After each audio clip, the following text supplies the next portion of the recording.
Автомобилот Рено 5 Кампус, од кој не остана ништо, синоќа однесе 5 животи во близина на скопската населба Драчево.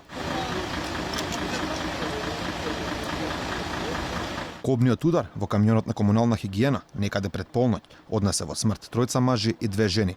Најстарата жртва е лице на 54 години, додека најмладата има 37. Изутринава пак, само деловите од искршениот автомобил на коловозот сведочеа за големата трагедија која се случи синоќа.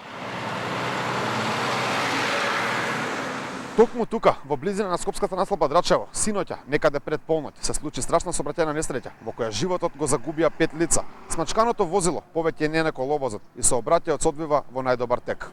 Од МВР информираат дека сообраќајната несреќа се случила вчера вечер во 23:40 часот на булеварот Борис Трајковски, а во неја учествувале товарно возило Мерцедес управувано од 44 годишниот МЈ и патничко возило Рено 5 управувано од 43 годишниот ЈЛ.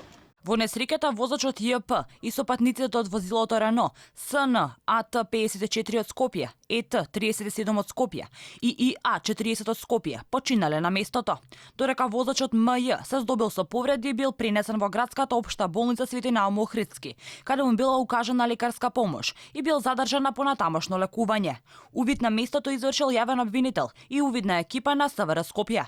По наредба на јавен обвинител, телата на починатите биле предадени за обдукција. Увид на лице место синоќа изврши и дежурен јавен обвинител од Основното јавно обвинителство Скопје. Од таму велат дека автомобилот во кој биле жртвите од непознати причини преминал на спортивната лента, при што дошло до директен судар со камионот. Според првичните сознанија од увидот, несреќата се случила 15 на минути пред полноќ, кога автомобил Рено 5 со скопски регистарски таблички во кои се превезувале жртвите од непознати причини преминал во спротивната насока од коловозот и директно се судрил со камион за превоз на отпад. Оздобиените повреди починале сите патници во автомобилот, тројца мажи и 2 жени. Полициската статистика покажува дека 129 лица го загубиле животот во 2018 година во сообраќајни несреќи, додека пак бројот на повредени поради неодговорно возење секоја година е речиси 6000 лица.